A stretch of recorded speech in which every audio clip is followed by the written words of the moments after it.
Hi, I'm Dan Inosanto. I'm from the United States, Los Angeles, California. This tape will be on, the first tape on the Filipino martial art will be on the empty hand portion of the Filipino martial arts. Filipino martial arts are known more for its weaponry. The section we use, we call it Subsystem 1. We teach what is called single stick or single sword or single axe. The second area we teach as we known as double sword or double stick. The third area, it's unequal length weapons like stick and dagger, sword and dagger, sword and shield. The fourth area we deal with the double dagger. The fifth area we deal with the single dagger. The sixth area we deal with the palm stick. And the seventh area we deal with the empty hands. That's what we're going to deal with now. The eighth area, which we're not going to have time on this video to show, is the staff or the longer weapons. The ninth area deals with the what we call the flexible weapons. The 10th area, it deals more with the throwing weapons. And the 11th area we deal with the projectile weapons, and the 12th area deals with the what we call the harmonizing part of the Filipino martial arts. That's knowing the spiritual aspect of it, all the different healing arts, all the different morality codes and things of that nature. But this tape, Volume 1 of the Filipino martial art, will deal with empty hands. Now this portion is called Pangamut. It's called many different names. So in the United States, the American Filipinos, we practice it as a form of self-defense, but it can be a ring sport. And in 1905, that's what it became. The Americans first came into the Philippines in 1899.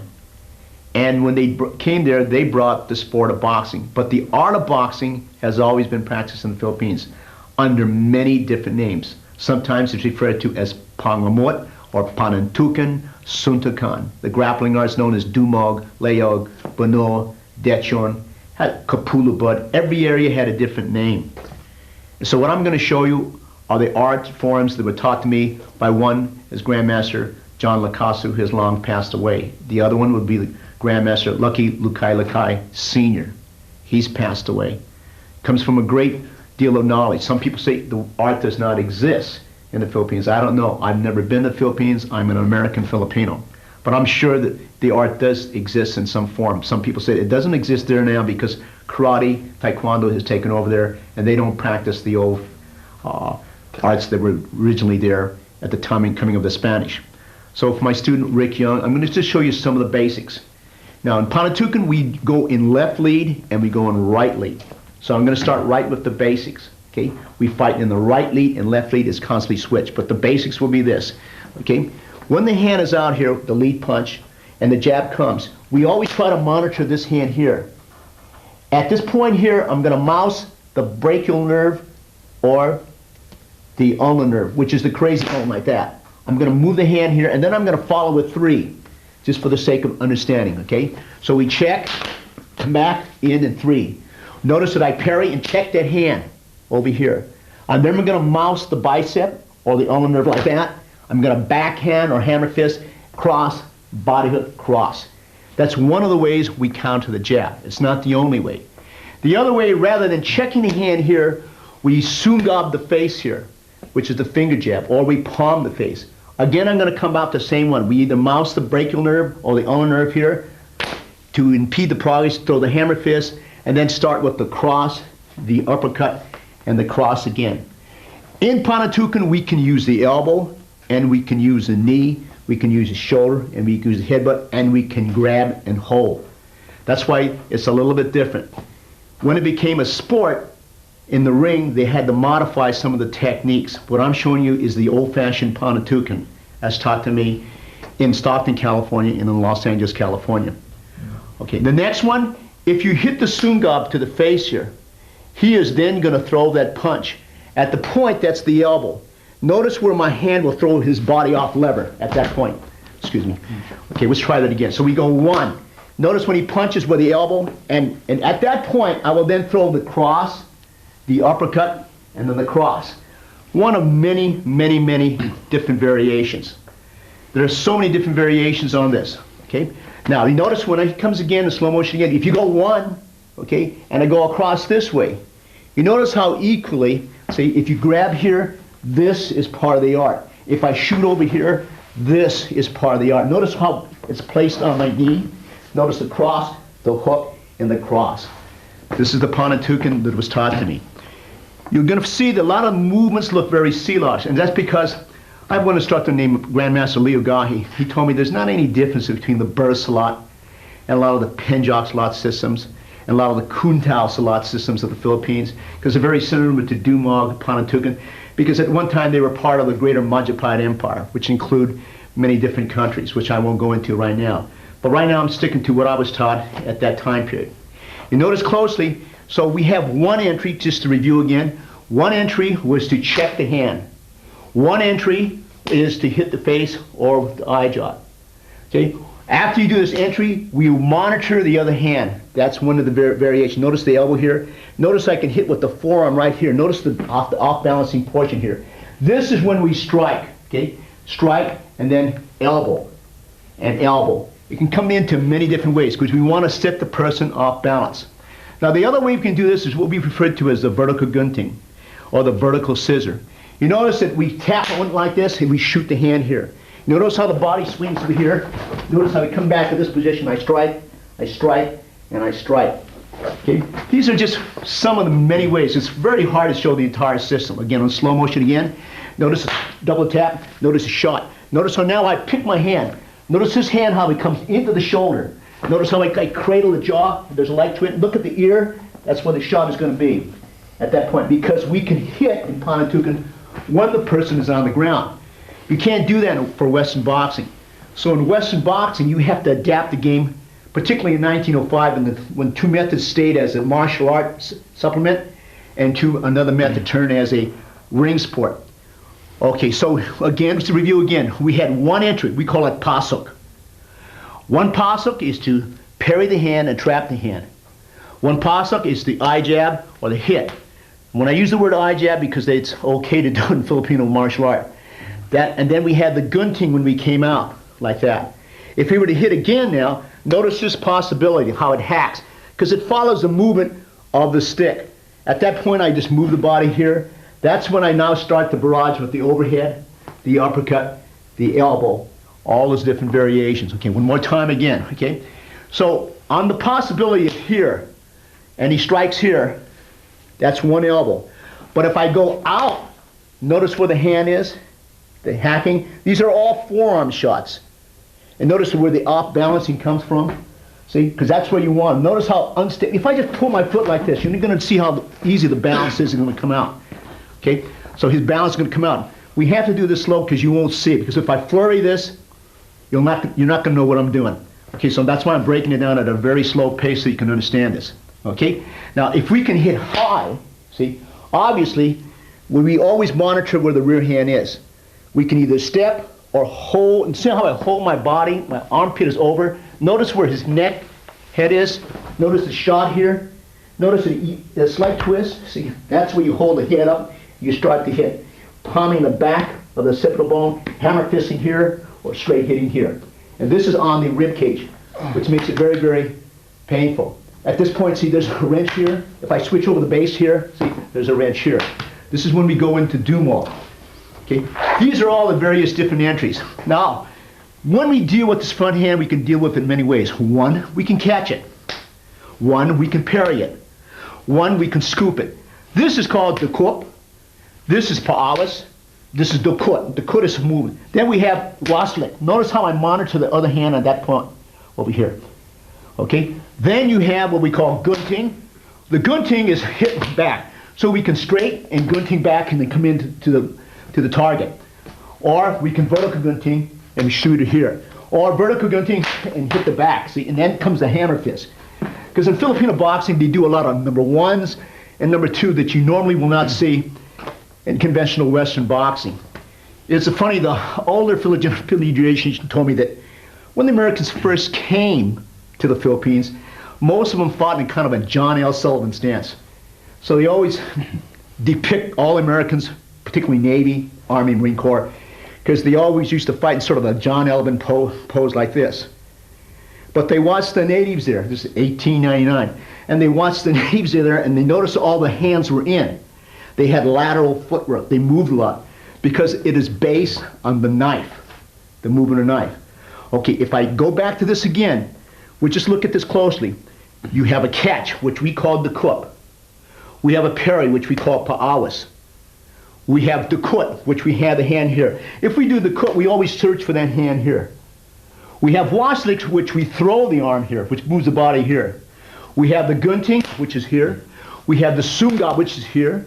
Okay, we have the vertical gunting, which we come out, and we monitor whatever that hand is going to be. Notice how close that hand is. You notice that always, when you step here, notice where my position of my body is. See? See how the body is, how it comes to that position? Because look at where the knee is on the chest. See, when I step over and I start to flurry, the hand slaps. Hand slapping is very, very important in the art of Panantukan. They work it a lot. For instance, when we hit the occipital bone, very common was go, I just said hit the back of the head here. When you hit the back of the head, this portion is off balance. I'm going to do that again very slowly. See, one hit. See the switching of the base? See the base over here? Right here? Because that's where you're going to go. Now when I step forward with this knee, he's going to go off balance. I'm going to come back to that position and strike. Okay? This is the art of Panantukan. Lacasa's system was a little bit different from Kailakaina. It's going to be hard to show everything. Now let's look at the ways we deal with the rear hand. A lot of times we'll just, on the front hand, we might slide. These all come from the movement of the blade. And I'll explain that as I get the knife out. Those are slides. Okay? But if I slide and hit, this first one is what we call split entry. One hand is in, one hand is out. Notice again where the hammer fist would be. Notice I can put my right foot here. Watch the right foot. See, notice the balance, how unstable that is. See? Notice when if I step forward, that's going to throw them off balance. Okay, one more time again. So if I ride this, and I soon got this on my backhand here and the elbow, that's the position I want. Okay? That's on, if I move the body just slowly, it's going to come down, and he's going to get up usually and strike from here. Okay, these are all the movements that you can do. So let's look at the variable, just the entry by itself. You have the gunting, which mouses the bicep here. It might not slow up most people. It might even infuriate some people. It's the crazy bone here. So when we train, we go under like that. Or we just tap it like that and nobody gets hurt. Now this is the backhand gunting. See? And coming here. So look at again the variation here. After we gunting, we parry, we backhand the bicep, and then we backhand the face. When we say backhand the face, it could be a back fist, it could be a hammer fist, it could be a half knife, it could be a full knife, it could be entire forearm, it could be the finger jab, it could be the elbow itself. Notice again the body will always go off table because we want to hit the person when his balance goes off balance. Okay, now again, look at the variations. So if I parry this or slide this or gunting, it doesn't matter. So you have a back hand gunting is 1. You have a vertical gunting, which is 2. You have an inside sungab to the vertical gunting, which is 3. You have an inward gunting and going out. You have an inward gunting and staying in. Okay. You have an inward gunting and then moving to the side and placing the guy off balance. You have an outside vertical gunting, which is this. Now you see you can work all the different variations from here by smacking, by hitting, closing. All the different lines are being used. In Filipino boxing, you can hit from low to high. This is very, very essential. One of the things that you're going to notice on the here is that if you parry and you backhand, sometimes we will stay in a right lead. That's your right lead. And follow up with a blitz of 2 or 3 or 4 or 5 or 6. Sometimes when we make the backhand gunting, we will switch. And you notice how this comes to the body here? Then you come back, many different. We always go left and right. If I do an inward gunting here, I'm going to stay in my right lead. I can step on the foot, which is very, very common. And then follow a 3. Or Okay, I can do the inward dunting and not stay here. And anytime I go here, notice how this thing is behind. See, because if he punches, see, we just come in here. This is the shoulder smash. Coming across with the cross. We can look for the body punch, or the slap, or the elbow. It doesn't matter. Okay, so all the basics come off that. Like a very common basic. Again, 1, 2, and we go here. Very common. Then we spin the body like that. Hit to the shoulder. Again, look at the hit shoulder, and then we look for the shots here like that. Okay? These are just many of the different variations that we can do from here. Okay? The other most common one like that, if I go here, one more time fast. Okay, come back. Notice I'm in here again. I do the uppercut, cross, slap, elbow. Different variations are going to be here. Okay, again, slow motion again. If I go to the back like this, I'll slow it down. Okay? Notice how I hold the trachea. Notice how I grab the arm here, how I cradle. At this point, see, you can go into the Dumov type of situation or stay with the Panantukan, which comes out like this. You know, when I do seminars, I do what the seminar host requests. In other words, some seminars, some people bring me in for the Filipino martial arts. Others bring me in for Bruce Lee's arts, like Jun Fan Kung Fu and Jeet Kune Do. In the early years, some people brought me in for even Muay Thai, because I love Muay Thai. I love Thai boxing. In other years, they brought me in for Silat. So every area of the United States, they bring me in for a certain subject matter. There are some areas that don't want to learn the Jun Fan Kung Fu and the Jeet Kune Do. They're more interested in the Filipino martial arts. Then there's some people who are not interested in the Filipino martial arts. They're more interested in the Silat, or the Indonesian styles, or the Malaysian styles. And some are interested in areas like areas of the Majapahit. So every group is different. Many people say I teach the Filipino martial arts and I push it in front of the JKD. No, it's not true, because everyone wants the subject matter, and I teach what they. I don't say that Filipino martial arts are Jeet Kune Do, but I make the comparison. So maybe 1/3 of the seminar I teach on Bruce Lee's arts of Jun Fan Kung Fu and Jeet Kune Do. Another third might be on Silat, Majapahit, Malaysian, Indonesian arts, and Thai arts. Another third might be straight Filipino martial arts. And that's okay too, because I think you want to give the people. In the beginning, when I started teaching seminars, I did it for free.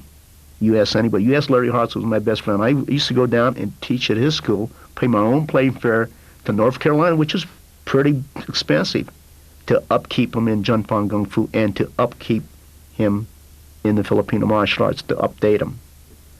I separate, when I certify people in Jun Fan Kung Fu, it's different from certifying people in the Filipino martial arts. And it's different when I certify them in the Majapahit arts, and I'll let my Thai boxer, John Chai Surasut, certify them in Muay Thai. Now, the reason for this, I think, is important, because a lot of times there's material in the Jun Fan Kung Fu that is so similar that people are saying, I'm putting the Filipino side go, oh, he's taking the Filipino material and putting it in the Jun Fan Kung Fu to make it better. Then you have the people on the Chinese side saying, oh, he's taking the Jun Fan material and putting it in the Filipino arts, because there's a lot of similarities. And I'll tell you why. See, Jeet Kune Do, a lot of it is based on Western boxing and fencing principles. So we talk about the simple repose. A repose is an attack after a defensive motion or a defensive parry. It's a fencing term. So you have the simple repose, and you have the compound repose, and you have the indirect repose. That exists in the Filipino martial arts. Why does it exist in the Filipino martial art? Because Bruce Lee's art was based on weaponry. Filipino martial art is a weapon-based system. And that's why the similarities are there. You repose in stick fighting and knife fighting. So they have a lot of them. You take the 5 ways of attack. Let's analyze it. Attack, single angulated attack, with or without broken rhythm. It exists as a weapon. It exists with the empty hand in the Filipino martial art. Attack by combination. It exists in the weaponry. It exists in the empty hand skills of the Filipinos, right? You take attack by drawing. Oh, this is right up the rally. It exists when you do it with weapons. It exists when you do it in empty hands. You take the next way, progressive indirect attack, or what we call indirect attack. That means when you go to one line, and go to another line. A direct attack is when you hit low, attack might come and you hit low, you hit high. But indirect is you fake low, you go high, you fake high, you go to the low line, or you fake inside and go outside. Indirect attacking is in weaponry, and it's in empty hands. Then you take hand immobilizing attack, or attack by trapping. It exists with the weapon, it exists without the weapon in the Filipino martial arts, and that's why they're so close, because Bruce based his system on the principles of fencing or weaponry. The Filipino art is a weapon-based system. There has to be a lot of techniques that are very, very similar. And a lot of times when I make an analogy, I say, okay, this is an attack by combination. And it's very true, because you do it with the weapon, and you do it without the weapon. And that's why there's such a close relationship between the two. Well, the movements in Panantukan are influenced either by the single dagger method, or the double dagger method, or the stick and dagger method. For instance, when he jabs, notice that they do the slide like this a lot, okay? That's because when they do an empty hand with the knife, or it goes to here, again, see the sliding of the motion? And if he crosses, notice how you monitor the body like this, and he goes across, and how the body is already coming down to this position, okay? And then you come in from this position. That's why a lot of times the movement of the knife dictates it. When you use the vertical gunting, this is the vertical gunting on the outside now, which is this movement here. This is influenced by the blade. See my hand over here in slow motion, see? Because in ancient times, see, you can go this way. See the body, how it is already? And when I come across, you see how the body, you always automatically will fall off balance? That's the use of the double blade. When you use a method like this, and you use the inward gunting and you check, that is because if you use the knife this way, see, you monitor from here to here. And the cut is still from here to here. If they come out, see, that's still the basics of the knife coming here like that. And it's still, again, starting with the cross and the hook and the cross. So a lot of these movements, as we talked about, are influenced. That will go for the rear punch also. A lot of times you'll see this, okay? I don't like it particularly empty hands, but when you use it with the use of the blade, his hand will actually run into it. See, at that time, see, it's going to be here. Again, you notice again the off-balancing position here, okay? When I use it with the double-edged blade like this, see, notice that the gunting is coming to that position. See, that's your hand position here, because that influenced the movements like that. See, and you move to that position, okay? These are all movements that come from the use of the blade, because blade fighting was a way of warfare at that time, particularly with the sword and with the dagger. The movements of the ride, which is, this is, if you catch this lead hand and you ride it like that, see, and you strike, this is because at ancient times, sometimes this can be the dagger. And if it's on that angle, and they're thrusting at that angle, the ride is like that. See, it comes here, and that comes here, and obviously the disarm will be here, and you move into the position. So a lot of these movements are strictly from the ride like that. See, that's the ride, see? And of course in knife fighting, it's different, okay? When you don't have a knife, at that point, see, the same basics is going to be used, see, from that position. So there's many different systems. Again, I want to say this. There are so many Filipino systems, and even in my hometown, which was Stockton, California, which is in the northern central part of the California, there were, at that time period, particularly in the 40s, about 30,000 Filipinos. Our hometown is like 78,000, but harvesting season there's like 30,000. Different ethnic groups from the Philippines. People that came from the north, people that came from the central part.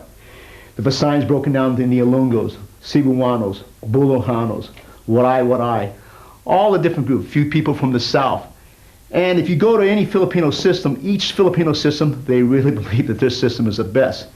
So I've never seen two Filipino people who were ever in agreement, particularly in my hometown. They always thought that their style was the best, and they always thought that their stick method or knife method or sword method was superior to anything else. And that's good. Pretty much like in America, we have pride over to what area we're from, or pride in our baseball team, pride in our football team, and that's good to have that. So when they came from the Philippines, they usually brought that pride of my style is better than your style. But we know it's really the individual.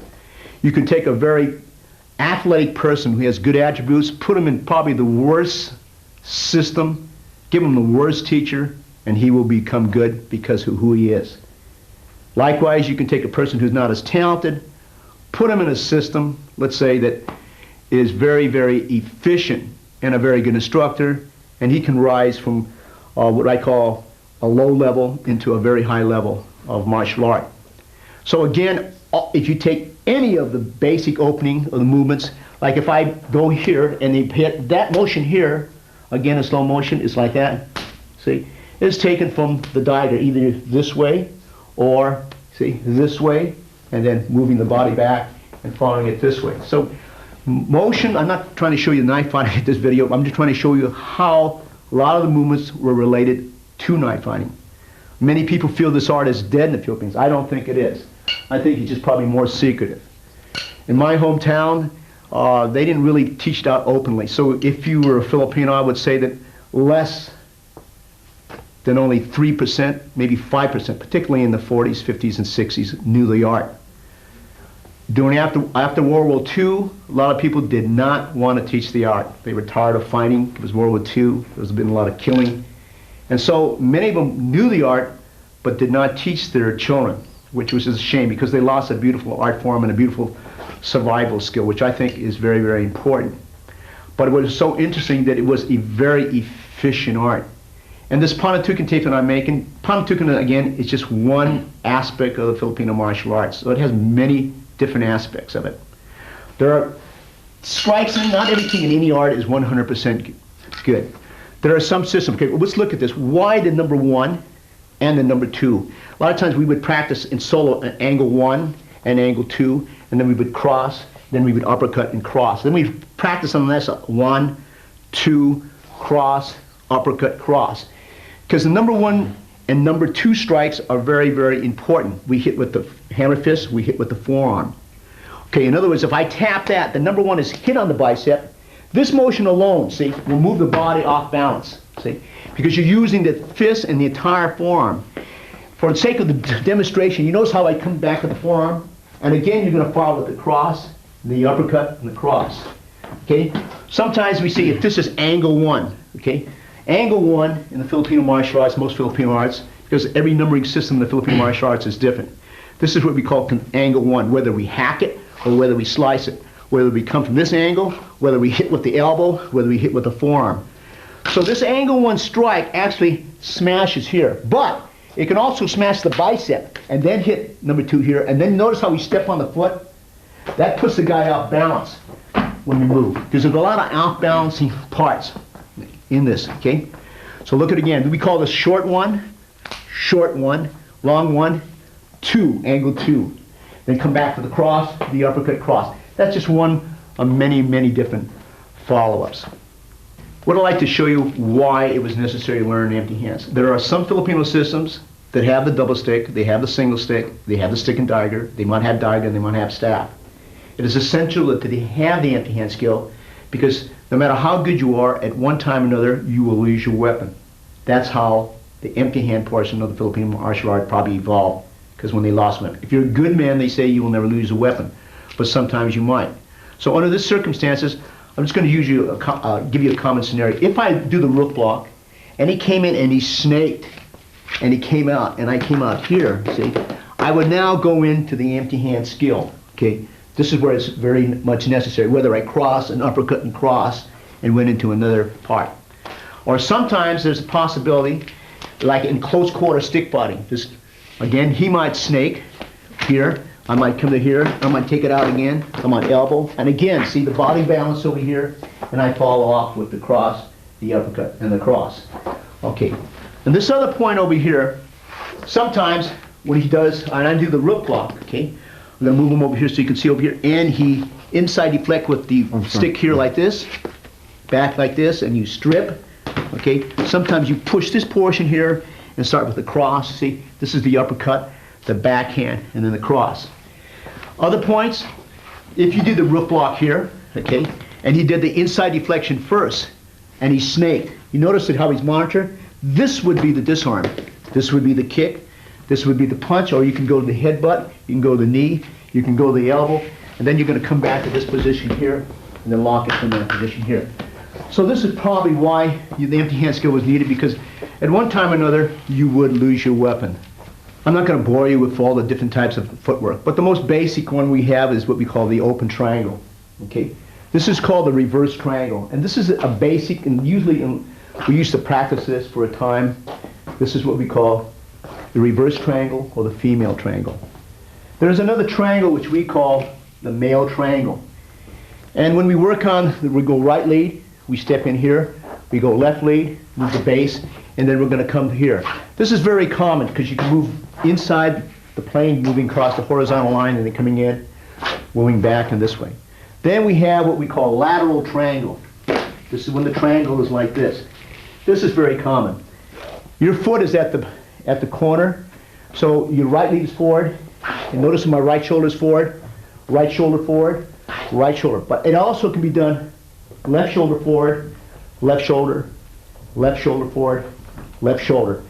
This triangle can also be to this side here over here, leaving this constant. And again, you have the variation of left leg forward, see, left leg back, with the left shoulder forward. But now you see your same basics can come from this manner here like this. This is useful for blade and stick, and of course empty hands. So what I'm going to take now is the reverse triangle, which is this motion here. I'm going to show you some exercises which might seem very superficial, but they're very, very important. Okay?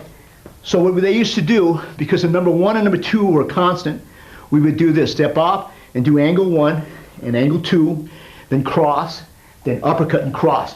Then we would repeat that other side: angle 1, angle 2, cross, uppercut, cross. Then we would move to this side: angle 1, angle 2, cross, body hook, cross.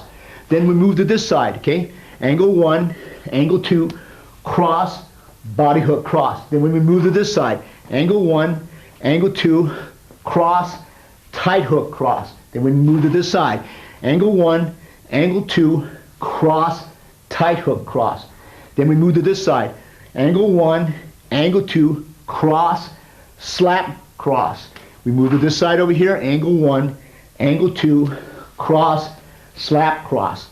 Then we move to this side again: angle 1, angle 2, cross, wide hook, cross. Move to this side again: angle 1, angle 2, cross, wide hook, cross. Then we move to this side: angle 1, angle 2, the overhead, uppercut, and overhead. Move to this side again: angle 1, angle 2, overhead, uppercut, overhead. Now this is like the overhead, the next one: angle 1, angle 2, and we loop it. We loop it this way, and it could be looped this way, doesn't matter. Then we go uppercut, overhead. We move to this side: angle 1, angle 2, loop it this way or loop it this way, then uppercut, overhead. Then we have the wide one: angle 1, angle 2, we go overhead, bolo punch, overhead. Move to the side: angle 1, angle 2, overhead, bolo punch, overhead. There are many ways they used to train in Panantukan. This is one of the old methods. Remember, at this time period, they didn't have folks' gloves. They had a few heavy bags. So what they used to do is use a trapo or a little bid, and then you just use the staff here like this and practice on it. Sometimes the staff would be split into 4 parts, so it would give a little give. So, like for an example, they would maybe jab, cross, uppercut, and cross, and they would do it on the other side. Very important. Then sometimes it could be held vertical: 1, 2, 3, 4, and then move the other side: 1, 2, 3, 4. Then it could be held diagonal, because you can go overhead, uppercut, overhead, on diagonal side, overhead, uppercut, overhead. He can hit with this side of the body, see back, and then you just follow the back in this side, bang. You can move any type of line. So the workout over here now, if you can bob and weave: 1, 2, 3, 4, bob and weave on the other side: 1, 2, 3, 4. And the basic training is goes back like that. And if you moved around with me like this, you can just spin it back. So you can come back: 1, 2, 3, 1, 2, 3, 4, back again, 2, 3, 4. You can, any variation, just to get you the basic idea. This is an exercise I was taught by Lucky Lukai Lakai and Lakasa. Sometimes it's used with a bamboo pole that goes all the way down here like this, and sometimes it's a rope. For purpose of this demonstration here, I'm just going to use it, this thin wire here, and I want you just to practice bobbing and weaving. So this side, use your left shoulder here, right shoulder, left shoulder. Then come off of it in any kind of combination like that: 1, 2, 3, come back, 1, 2, and overhead and uppercut. You can angle 1, angle 2, back to here, or you can jab, cross hook. You can do various different things from here, or you can practice the bob and weave, switching uppercut, overhead, overhead. You come back, hit the rope, come in again. It's just going to work here. Just need to get a basic idea how it works like this. It looks easy, but you tire off very quickly in 3 minutes.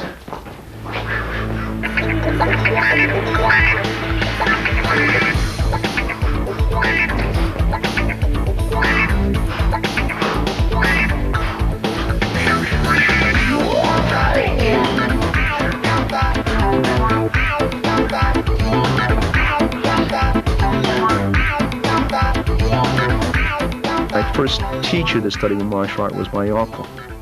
He wasn't my real uncle, but he was Vincent Evangelista. But great Eskrima man, but he didn't teach me Eskrima. He taught me judo, he taught me jiu-jitsu, and he taught me Okinawan Te. And I hated it. Because at that time, but my dad goes, you need the discipline, Dan. This is why. So I was taught it, for 2 summers. Didn't particularly like it. But going back to the Filipino martial arts, my dad started to show me this numbering system, which is a plain Cinco Terro. And he looked at me and says, I think I'll have other people teach you. He just taught me the number 1, 2, 3, 4, 5, which is a Cinco Terro movement. Showed it about 3 times, says, no, I think it's better.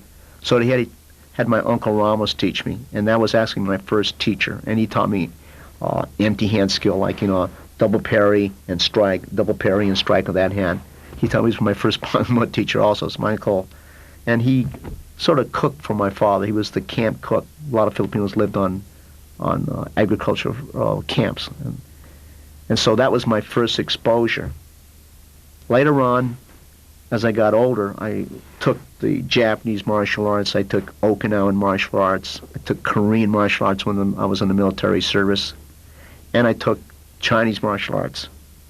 And when I was in Kempo, I was a black belt under Ed Parker in Kempo. And he says, you ought to investigate your own culture.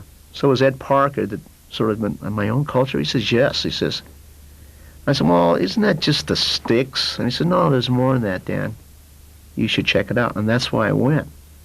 And when I came there, it sort of really blew my mind, because I said, gee, these guys don't know anything. So the first group my father brought me, there was a bunch of Filipino men.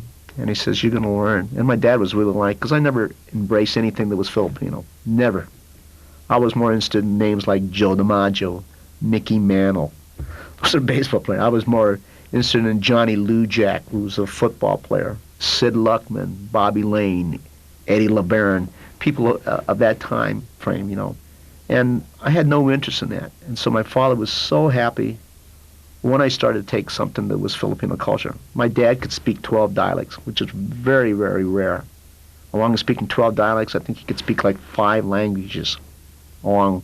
So my dad was so happy. So when I want to embrace this, he was kind of laughing, because I looked over and I go, well, these guys don't look like martial artists. This was the first mistake I made. I made the assumption because they weren't wearing gis or Chinese outfits or martial outfits that they didn't know anything. And that was the first error I made, because they didn't wear any gis. I looked at them and said, well, how could these guys teach me anything? They're not even wearing gis. No gis at all. Forget gis, they don't even have a belt. They don't have a black belt. So I based that on the gi and black belt that they have no knowledge. And I was so amazed and was so frustrated in my first lesson, because it was on knife. And he said, have you learned a knife? I said, I learned this. And everything I did was complete failure. They would just slash, and the way they would feed me was slash this way. A lot of systems, they just fed it straight to you like that and let you do the technique. But these people wouldn't let you do, because everything was in flow, so they'd fake and move here, slash, cut, uppercut, and they would just do this, and it was so frustrating. I kind of threw the knife on the ground, and my father says, you throw that knife on the ground, you are disrespectful, and they will not teach you. And I wasn't mad at them, I was mad at myself, because I couldn't get anything. Okay, we're going to break this down very, very slowly. So what I want you to do now, I'm going to bring Eric in. You catch the jab. And what they used to do was take the hand, hit it here, even push a little bit, and then fire up with 3. Okay, one more time slowly. 1, 2, and fire with 3. Okay? Again slowly. 1, 2, and fire with 3. Okay? The next one they would use is the right knee. When they use the right knee, it always came back into the opposite stance. Okay? Again slowly so you can see it. 1, 2, fire with cross, uppercut, cross. Okay? Again. 1, 2, cross, uppercut, cross. The other basic, like I said, some of these are very efficient. Some of them you have to see if it works for you, like anything else. He throws a jab, okay? And this hand now is going to come up, hit the groin, back to that position. Okay, once again, it's very slowly. One, you notice how it just comes up here? Looks wide. Kind of a wide bolo punch, slow motion again. It comes up, swing, uppercut, hook, cross, hook, and back to any three combination or a combination of five. One more time. One, swing up here, 1, 2, 3, and back. You can use the elbow, you can use different variation. Okay, the next basic we're going to take is, he's going to jab. A lot of times when he hooks with this hand, a lot of people just cover. See, what they like to do in Panantukan, we like to monitor. He goes into the floating rib cage. We cup this hand here, go to the body, cross, hook, and cross, or any of that combination. Okay, 1, 2, cup, 1, 2, 3. Back again. The other one, 1, they're going to come into here. They're going to swing to here, 1, 2, 3. Again, slow motion. 1, 2, 3. 1, 2, 3. Again, the slow motion. 1, see, 2. The elbow's hitting here. You're going to swing here. You're going to uppercut, cross, and back. Okay? Now, one of the more popular ones they do in the Panantukan is the split entry. This is the split entry. But the variations from the split entry is 1, we're going to hammer fist. Again, if we overhit, we body hook and overhit. Now watch what happens in the next one here. I'm going to hit, but I'm going to swing to this position. He's going to come back. Again, a slow motion. That's a split. But we hit here and waslick here, bring the body here, cross, body hook and cross. Okay? These are some of the basics that we use in the Panantukan. Okay, what I'm going to do now, we're going to counter the jab hook again. Okay?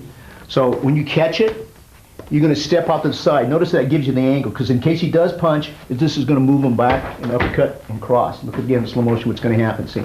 So you go catch, but you move to this side, okay? Because in case he does, see, you're going to move the body here. That's the uppercut and the cross, okay?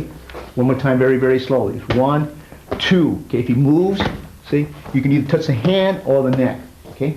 So what you want to do is 1, and then come back to here. And any time, so you can come back and shoot the punch, okay? One more time again. 1, 2, up, 1, 2, 3.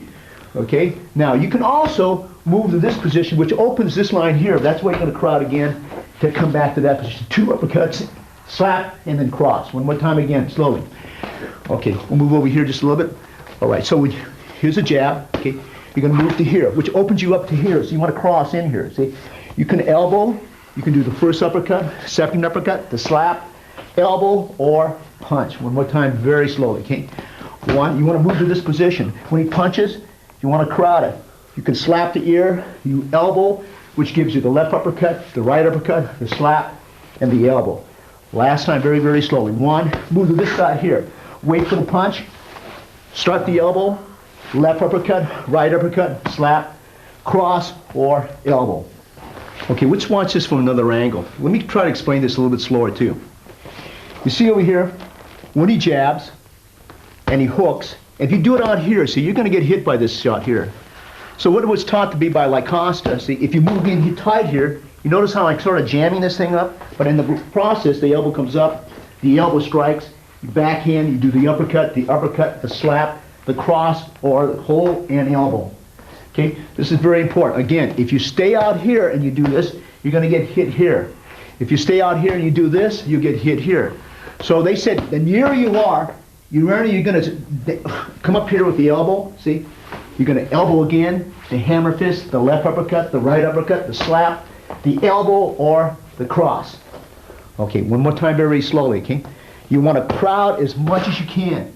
This is already going to take it in, like that, see? You're going to cup, you're going to elbow, okay? You're going to hammer, you're going to do the left uppercut, the right uppercut, the slap, the elbow, or the cross. Okay, one more time, again. 1, 2, 3, 4, elbow, uppercut, uppercut, elbow. Okay, let me explain this. This is for the cross counter, and this is sort of like, it's a hold technique, but holding is legal in the old Panantukan. So you can mouse this, you strike here, and you hook here. See how it brings them down? And then that's where you put it on the knee, and then you start the hits from here. Either prep and overhit. Okay, one more time slowly so you can see this, okay? So this one here, again, could be this way. Once again, you can mouse it this way, You can bounce it this way. You can bounce it this way, right? You can strike and you hold. See the hand position here? The knees here. You can split, and that's where the strike starts to come in. See, the hammer fists are going to be used here, and you're going to come into this position. Okay, one more time again. The object of this, if you destroy with this, you're going to stand the arm out here. Okay. Pull back, start to strike, 2, 3. Okay, last time, so you can see the basics. See, 1, 2, pull, in, send the body back, cross, start your hammer fists from here. Okay? Okay. Again, let me just show you what possibilities. If you catch this, and you shoot here, the object of this, you want sometimes your shoulder to hit his jaw here, see? And when you drop, see, you're going to drop here, sport it again, and then start the barrage from here, or to start the hammer fists from here. Okay, boxing is boxing, no matter what country it comes from. India, any Western country, Philippines, the names might be different, but they do the same thing. So I'm going to break this down because it all looks like punching and kicking, but I'm going to explain the sector. Anytime we work on the lead hand, we want to zone away from the rear hand. It's not always possible to do. So I'm going to show you the sectors. If I come to here and my hand is here, anything punch that comes to here, this is called sector 1. Any punch that comes over here, this is sector 2. Any punch that comes in here, that's sector 3. Any punches that come to the side, that's sector 4. Okay. All right. Now, the purpose of this is that we want to zone away from this hand. Okay. So if we can't stop that hand and monitor it here, this is still the sector. See if I'm going to raise my hand. It has to come on this section. It has to come on this section. It has to either uppercut to the 4th sector. It either has to come around to the opposite sector. You can close entirely sector 1, which is this sector here, by going like this. See, the sector 1. The only way he can get to sector 1 now is if he spins with the elbow. See, and that's exactly what you want him to do. See, because you're going to be down to that position again. Okay. All right. One more time again, slowly. Can you see? So sector 1, when you go like this, 1, 2. See, it's closed. See, when my body dropping it, if I just drop body weight here like this, I have a good chance to score from this position. Because in Panantukan, you can't punch on the ground the way it was made, unless it was made into a sport where they have to stand. Okay, if they come into sector 1, which is this sector, you invite it. Again, he's going to fall off balance to this position here. By moving the body here, you can come into the position here. Okay? Okay, one more time again, see? Now, when you come to this position, that's sector 2. At that time, see, the hand is going to be like this. If you step on the foot, see how the balance comes here? That's where you're going to probably knee the person. So I'm going to repeat that again, okay? All right? So if I'm in sector 2 and the angle's here, see? You want to step on the foot. That gives you the balance. The point of balance is about right here. That's where the knee would be. And that's where the punches would start the barrage. Okay, one more time very slowly so you can just see over here, okay? This is 1. Sector 2 will be here. Step on the foot. That's the sector here. The point of balance is right here. Or you hold here and start the barrage here, here, overhead, uppercut. All the different variations are going to be used from here, okay? All right, now, a lot of times when you're in this position here like this, see, it's going to come with the uppercut. So you want to muffle the uppercut like that. You still want to move to this position here. Okay, that gives you the base, okay? And that follows up with all the different sectors that you want. Okay, one more time very slowly. This is 1. The sector is base like this in the bottom. If I just walk forward here, see the base of the balance is very, very weak. I can follow with the barrage from here to here. Okay, one more time again. Okay, so if you go 1, 2, and the uppercut, you just come to this position. If you shoot over here, you can put it over here. Now, let me explain this to you again. Okay, this is sector 1. This is sector 2. This is sector 3. That's why we moved out.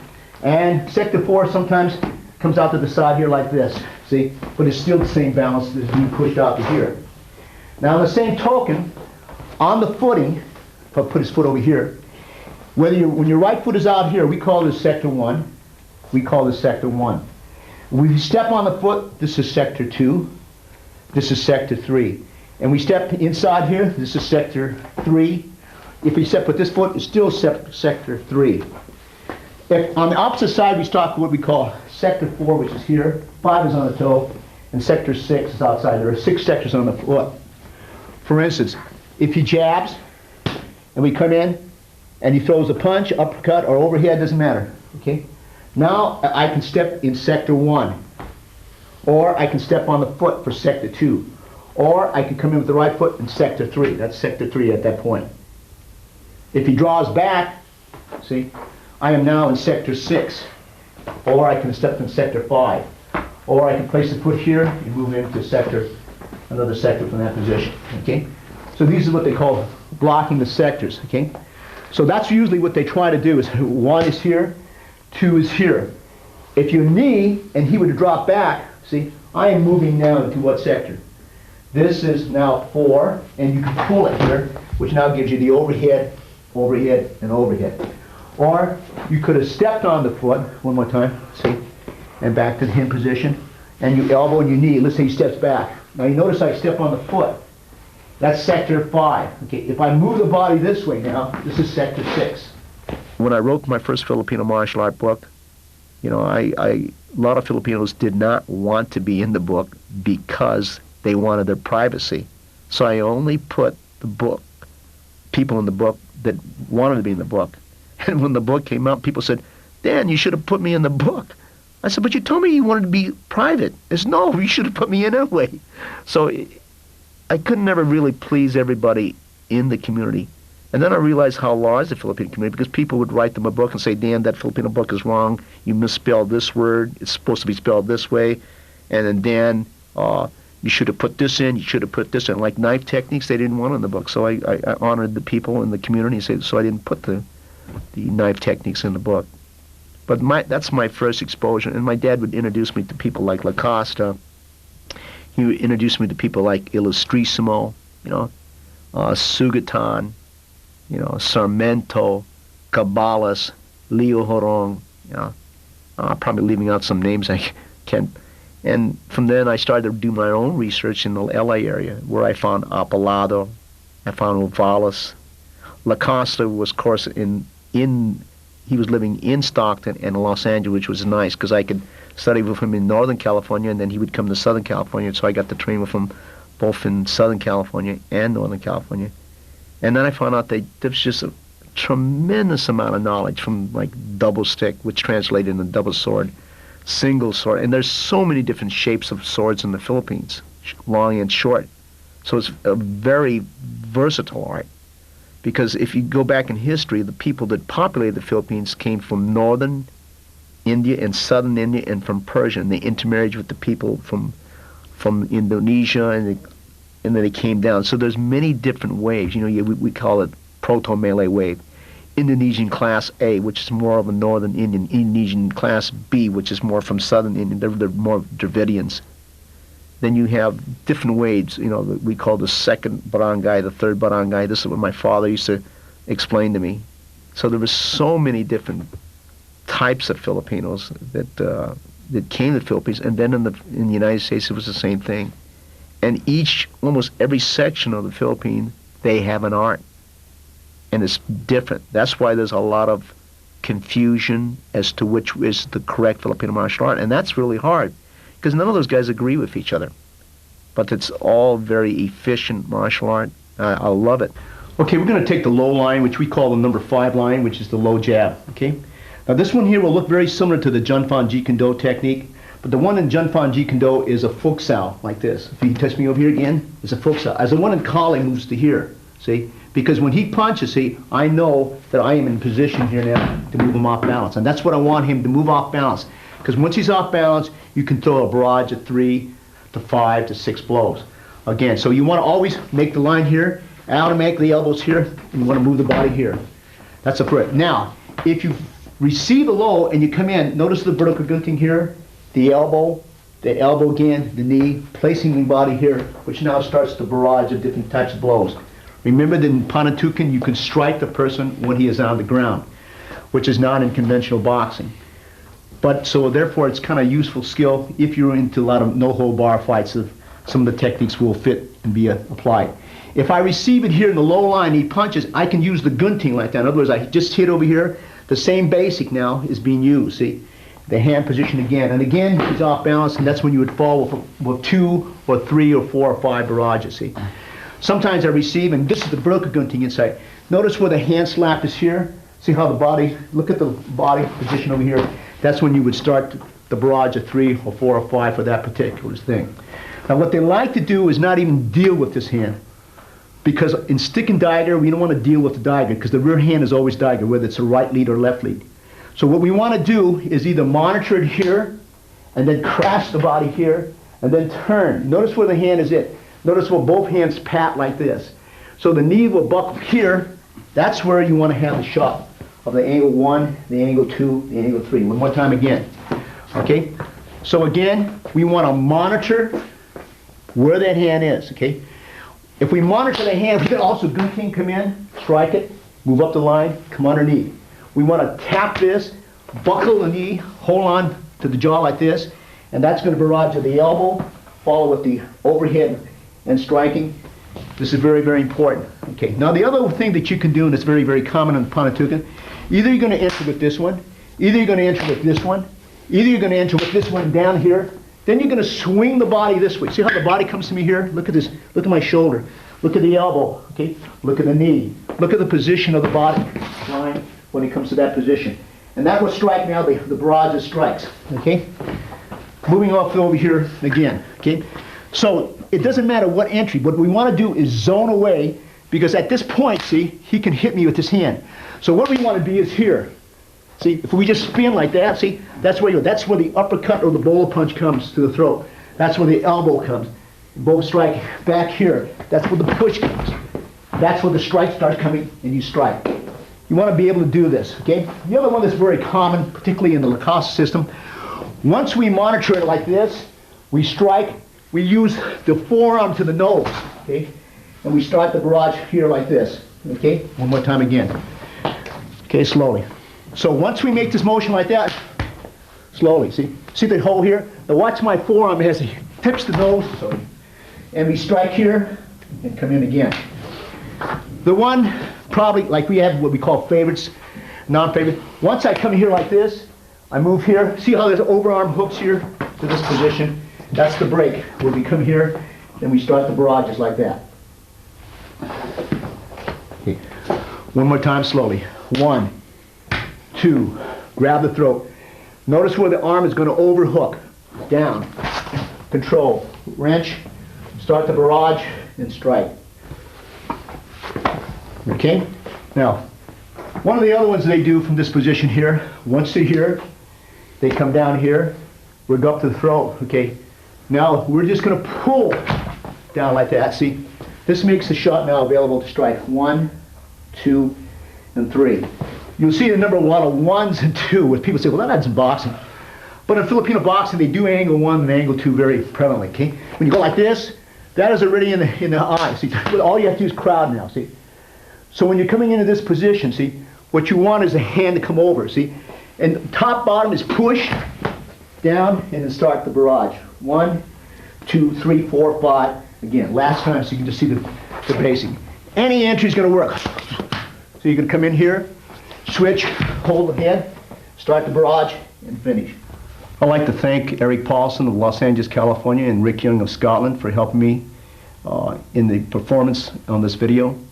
Without them, I could not complete it. And I would like to dedicate this video to the following people who gave me the knowledge, gave me the skill, shared the skill with me, and gave me the material so that I could present it to you. This is their material. This is not my material.